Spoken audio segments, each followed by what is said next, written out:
Tai lėmė tėvo išmintis, kad Jėzus Kristus viešpatis atėjo į pasaulį šį, kaip skelbė pranašai šventi. Atleidęs nusidėjimus keliu siauruoju veskimus, o baigu žemiškus vargus priimki į dangaus namus. Malonė mūsų viešpaties Jėzaus Kristaus, meilė Dievo Tėvo ir bendrystė šventosios dvasios teesie ir tepasilieka su mumis visais. Šiandien apmąstykime šios dienos Evangelijos žodžius kartu su psalmisto žodžiais: paves savo rūpesčius viešpačiui ir jis tave palaikys. Teisiajam palūžti jis neleidžia. Amen. Šios dienos Evangelijoje girdėjome: vedamas šventosios dvasios, Jėzus atėjo į dykumą. Prieš tai Jono Krikštytojo krikštu Dievas mums apreiškė ir patvirtino, kad Jėzus yra mylimasis Dievo sūnus, nuo amžių buvęs su tėvu ir Dievo nustatytų metu, gimęs mergelės Marijos sūnumi. Bet iki šiol mums lieka paslaptimi, kaip šios motinos įsčios galėjo sutalpinti Dievą, kurio pilnai nepajėgų sutalpinti nei žemė, nei dangus. Kadangi įvairiausių rūpesčių ir vargų mūsų gyvenime niekuomet netrūksta, tai Evangelijoje pirmiausia, kaip pavyzdys, mums yra duodamas Jėzus. Gavėnios laike dar ne kartą girdėsime, kaip jis kantriai pakėlė ir iškentė visus gundymus, sunkiausius išbandymus, skausmus ir vargus, ir tuo paliudijo, kad yra tikras Dievo sūnus, tikras Dievas tapęs tikrų žmogumi. Taip ir mes savo tikėjimu ir kantrumu turime liudyti, kad tikrai esame tapę ir pasiliekame Dievo vaikais. Jėzaus krikštas buvo kitoks krikštas nei mūsų. Tai nėra atgailos krikštas, kaip tų žmonių, kurie ėjo pas Joną Krikštytoją krikštytis.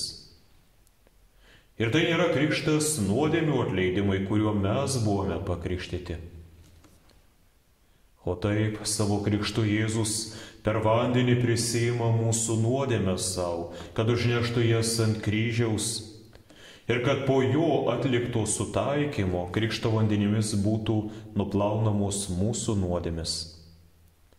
Šiuo šventuoju nuplovimu prasideda mūsų pašventinimas ir išaukštinimas, išganimas. Tai yra tas nuostabus šventosios dvasios darbas, kurį Dievas pradėjo ir mumyse šventojo krikšto dieną. O kas yra mūsų krikštas? Mūsų krikštas tai yra vaiko paėmimas iš šio pasaulio nuodėmių šiukšlyno. Įsūnijimas. Parvedimas į garbingus namus, tai yra bažnyčia. Bet čia jis ne iš karto sodinamas su kitais prie stalo ir ne iš karto guldomas į lovą, bet pirmiau nuprausiamas, aprengiamas švarių rūbų, vėliau pamaitinamas, mokomas, nuraminamas, guodžiamas, kad nuo šiol jis bus mylimas ir saugus, kol galiausiai gyvenimo vakarą bus paguldytas ir užmigs saldžiu mirties miegu. Dykumoje susitinka du žmonės ir vienas iš jų giriasi. Ten, iš kur aš esu kilęs, aš turiu šulinį ir kelionė iš jo esu prisisėmęs didelę talpą vandens, kad kai ištrokščiau, galėčiau bet kada numalšinti savo troškulį. Pakeliai visiems atsako, o ten, iš kur aš esu kilęs, man priklauso visa jūra. Štai jums ryškiausias skirtumas tarp Senojo testamento ir Naujojo testamento žmonių. Senojo testamento žmonės turėjo kasti šulinius, juos prižiūrėti. Tai yra įstatymas su visais Dievo nurodymais ir pažadais, kurie yra tarsi tas vanduo tame šulinyje, bet dažnai jie turėdavo gilinti šulinius, dažnai to vandens taip jiems pritrūkdavo. Tačiau Naujojo testamento žmogus, tai yra kiekvienas pakrikštytasis ir mokomas Dievo žodžiu, dabar gali pasakyti, o man priklauso visa Dievo meilės ir malonės jūra. Tačiau vieni krikščionys yra labai paviršutiniški, kurie tik tai braido po rasą. Kiti tarsi vaikai braido po pelkę, šėlioja, o dar kiti nori pasinerti į šios meilės jūrą, siekia gilesnių krikščioniško tikėjimo pagrindų, gilesnio krikščioniškojo tikėjimo. Vieni mėgsta tokią lengvesnę krikščionybės formą, kur nėra daug reikalaujama, linksmesnę formą.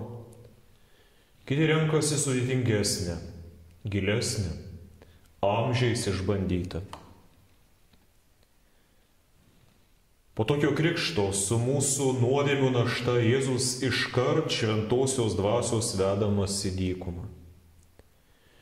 Čia būdamas dykumoje 40 dienų jis pasninkavo ir buvo velnio gundomas.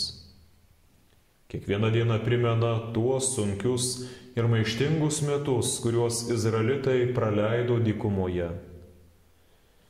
Nors jie visą laiką skundėsi, jautėsi gundomi, skaudžiai dejuodavo, prispausti vargų, bet iš tiesų jie buvo saugomi Dievo, mokomi, vedami. Jie dvasiškai augo ir dykumoje sustiprėjo kaip tauta. Tad štai ir mes prisiminkime. Netgi jeigu atrodys šis pasaulis ar gyvenimas tarsi dykuma ar įvairūs sunkumai užkliptų, tai Dievas mus saugo toje kelionėje, augina, kad mes sustiprėtume. Šios dienos Evangelijoje girdėjome apie 3 gundymus, kuriais šėtonas buvo priverstas pripažinti savo pralaimėjimą ir laikinai atsitraukti, matomai prieš lemiamą kovą. Atsitraukti tam, kad sukauptų visas savo jėgas, o jo puolimas vėl prasidėtų prieš Jėzų didžiojoje savaitėje ir ypatingai Jėzui meldžiantis Getsemanės sode. Jėzus buvo gąsdinamas, rodant jam mirties ir kryžiaus kančios baisumą. Tarsi klausiant, kam viso to jau tau reikia, juk tu dar gali atsitraukti. Jėzus buvo gundomas, primenant žmonių nedorumą, karus, piktadarybės ir kaip lėtai žmogus pasitaiso, kiti ir visą gyvenimą nenori pasitaisyti. Ir velnias tarsi klausė, nejaugi tu nori mirti už tokius piktadarius. Ir pažiūrėkite Jėzaus kryžių į jo atsakymą. Jo kryžius yra atsakymas taip, noriu, tėve. Kai velnias sako, pažiūrėk, kaip jie nevertina, ar nevertins Dievo malonės, pažiūrėk, kaip jie vis sugrįžta į savo nuodėmes, ar už tokius nori tu mirti. Ir Jėzus atsako taip. Noriu, trokštu, tėve. Mes girdėjome 3 Jėzaus gundymus. Pirmiausia, Jėzaus gundomas savanaudiškai naudotis savo gale, savo dėl savęs. Jo paverstų akmenis duona tam, kad galėtų sočiai prisivaišinti, pasisotinti, numalšinti alkį. Ir tai yra gundymas savanaudiškumu. Ar tai nėra ir mums dažnai tenkantis gundymas, kai žmogus visai bando savęs gailėtis arba teisinti save? Gailėdamas savęs jis klausia, o ką aš valgysiu? Arba kuo aš pats vilkėsiu, jeigu kažką gerą padarysiu? Ir tuomet šėtonas, kai mato, kai mes imame savęs gailėtis, ar netliekame savo pareigų, pasiekia vieną pergalę. Galbūt ne pačią didžiausią pergalę, bet tai yra šėtono pergalė prieš mus, kai mes tampame savanaudžiais ir te matome tik save, gailimės savęs. Vėliau dar Jėzus gundomas nusilenkti šėtonui, parpulti ant kelio prieš šėtoną, pripažinti jo galią, pagarbinti jį tarsi Dievą. Tai yra gundimas netikra religija, netikrų dvasingumu. Kuomet šėtonas rodo, pažiūrėk, krikščionybė yra netobula, netgi nuobodi. Ji nieko dvasiškai tau, mielas žmogau, neduoda, pažiūrėk, kiek daug yra patrauklesnių, žmogui dalykų įdomesnių ir pažiūrėk, ką aš tau galėčiau pasiūlyti. Ir kam save liūdinti mintimis apie nuodėmę, kam tau galvoti apie Kristų, jo kančią, kai galima linksmesniais dalykais susijimti. Arba kviečia šventykloje išbandyti Dievą, šokant žemėn nuo šventyklos šelmens ir tikintis, kad Dievas jį taip sulaikys ir apsaugos. Čia šėtonas akivaizdžiai tave kviečia pasipiktinti Dievu. Pažiūrėk, kaip Dievas menkai tavimi rūpinasi.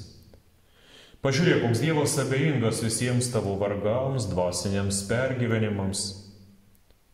Kuris buvo, kai vyko viena ar kita nelaimė, kodėl neapsaugojo? Ar jau matote, kokį gaisrą bando įpūsti piktasis? Savanaudiškumo, nepasitikėjimo ir netgi neapykantos Dievui, netikėjimo, pykčių gaisrą. Kaip žiūrėdami į medžius miške, mes matome tik tai viršutinę dalį, nes šaknis lieka augti nuo mūsų akių užslėptos, mes nežinome, kiek giliai to šaknis eina po žemę. Tad patyrinėkime ir kokios yra šaknys ir kokia kilmė visų tų gundimų, iš kurios išauga kiekvienas gundimas. Ir ta šaknis labai giliai einanti ir suleista, tai yra įgimtoji nuodėmė. O sėklos gali būti įvairios mūsų tėvų, mūsų protėvių ar mūsų pačių nuodėmės. O netgi lengva nuodėmė dažnai gimdo kitą, vieną nuodėmę po kitos. Ir šėtonas to labai puikiai naudojasi, manipuliuoja. Ir mes dažnai klausime, ar mes galime pasitikėti Dievu ir jo žodžiu. Dievo žodyje per krikštą Dievas apreiškė mums Jėzų, sakydamas, tu mano mylimasis sūnus, tavimi aš gėriuosi. Ir dar nespėjus pilnai nudžiūti krikšto vandenims, šėtonas jau bando pasėti abejonės. Nejaugi tu tikrai esi Dievo sūnus. Netrodo, kad būtumei tas, kurį Dievas taip myli. Kur tau skirtoji maisto gausybė, kur sėkmė, kiti dalykai. Šėtonas nori visuomet sumenkinti Dievo žodį, Dievo pažadus, parodyti, kad neverta pasitikėti Dievo žodžiu. Šėtonas bando pasėti abejonės. Labai panašiai vyko ir su Adomu ir Ieva, kai jie buvo gundomi Edene. Šėtonas klausė, ar tikrai Dievas tai pasakė. Nejaugi jūs manote, kad Dievas tikrai jūs myli, kokie jūs naivūs esate. Pagalvokite, gal Dievas tik naudojasi jumis ir nuo jūsų kažką slepia. Geriau vadovaukite savo pačių protų. Vadovaukite savo pačių širdimi, eikite ir darykite, ką jums liepia jūsų širdis. Ir kaip dažnai ta nuodėminga širdis nuveda šalin nuo Dievo ir atitolina mus nuo Dievo. Kai mes klausome tik nuodėmingos širdies, bet nustojame klausytis, ką mums rodo ir apreiškia Dievo žodis.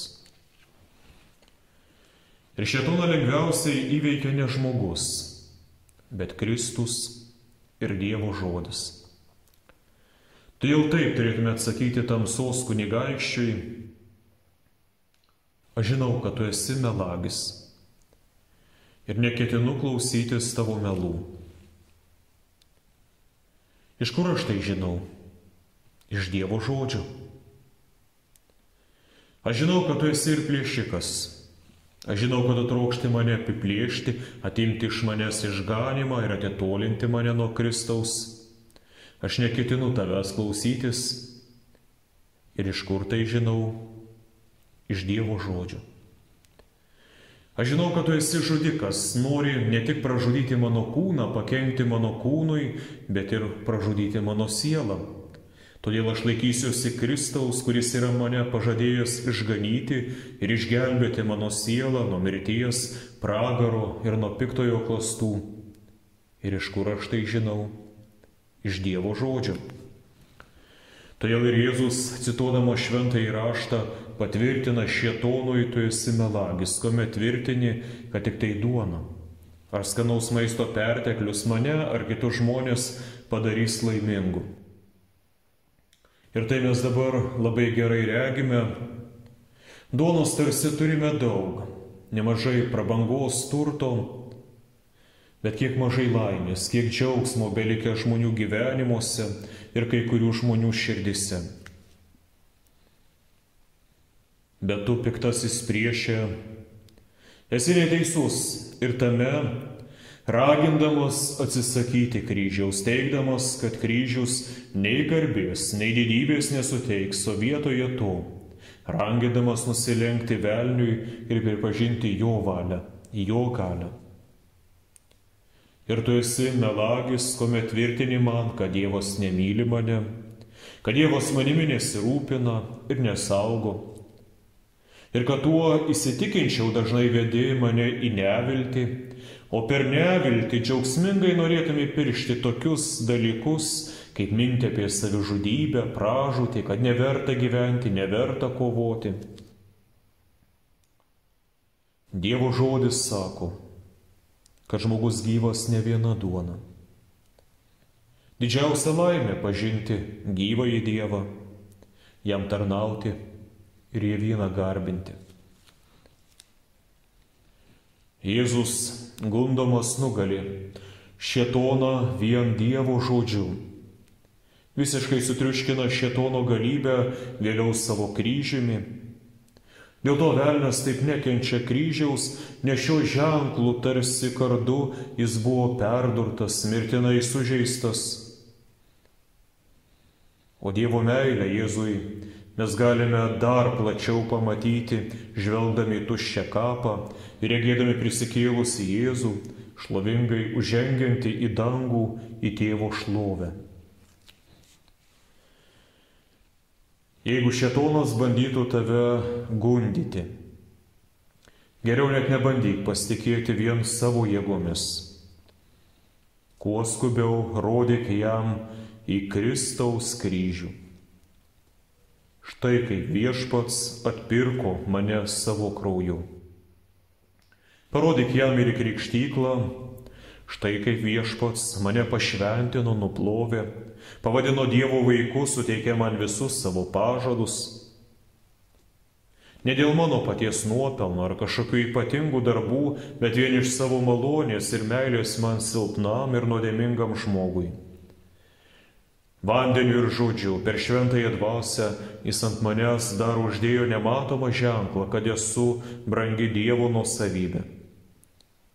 Todėl, kai būsi gundomas, ar jausiesi puolamas, kai būsi silpnas ar pažeidžiamas, pirmiausiai visuomet daryk kryžiaus ženklą virš savęs, su žodžiais vardan Dievo Tėvo, Sūnaus ir Šventosios Dvasios, amen. Nebijok to ženklo, tegul velnias to ženklo bijosi. Ir daryk šį ženklą pirmiausia dėl savęs, kad tai primintų tau Kristaus kryžių už tave, kad esi atpirktas. ir primintų tau tavo krikšto dieną, bei tau parodytą Dievo malonę, tą dieną, kai pirmą kartą Kristaus nuopelnai ant kryžiaus pelnyti buvo išlieti ir ant tavęs. Ne vienai dienai, krikšto dienai, bet visam gyvenimui. O ir šėtonai, kad jis pamatytų, kai tu darai tą ženklą, kad šis žmogus yra Kristaus nuosavybė ir jam nėra čia ką veikti. Jis nieko čia nelaimės.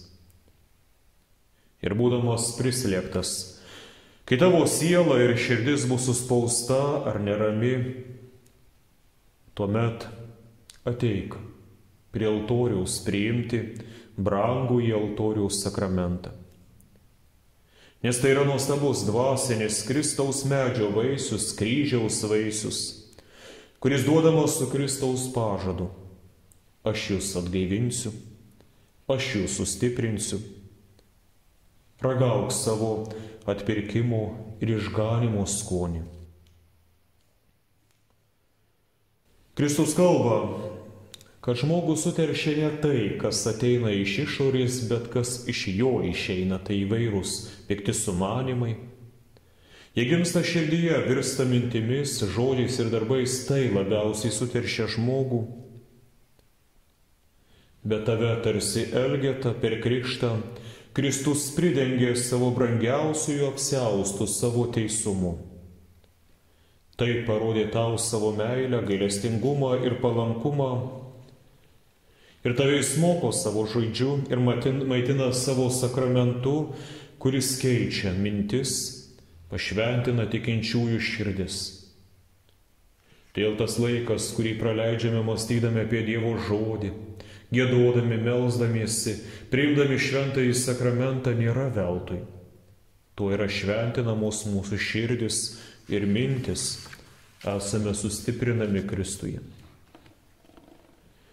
O dabar vieną akimirką įsivaizduokime, jeigu būtume vienišas karys prieš šėtoną ir visą nesuskaičiuojamą jo kariauną. Netgi turėdamas pačius geriausius šarvus ir apsaugą, vis vien pralaimėtumė. Tačiau būti Kristaus globoje reiškia būti jo bažnyčioje, jo stovykloje. O tai reiškia būti apsuptam daugybės angelų pasirengusių dėl tavęs kovoti, tave ginti. Netgi tuomet, kai esi silpnas, pažeidžiamas, be jokių šarvų ir be jokių ginklų. Šėtonas be galo geras, klastų, melų ir įvairiausių klastingų spąstų meistras ir daugelis šiais laikais pakliūna į jos spąstus, netikėjimo spąstus, nuodėmių spąstus, nevilties spąstus. Todėl šioje kovoje mes pirmiausiai pasitikime tuo judo liūtu, Kristumi, nuo kurio žodžio tarsi liūto riaumojimo visus demonus apima baimė. Ir štai kurį Judo laiške liaupsina bažnyčia tokiais žodžiais. Tam, kuris gali išlaikyti jūs nenupuolusius, ir savo šlovės akivaizdon pastatyti nesuteptus ir džiaugsmingus vieninteliam Dievui, mūsų gelbėtojai per mūsų viešpatį Jėzų Kristų, tebūna šlovė, didybė, valdžia ir galybė prieš visus amžius ir dabar ir visais amžių amžiais. Amen.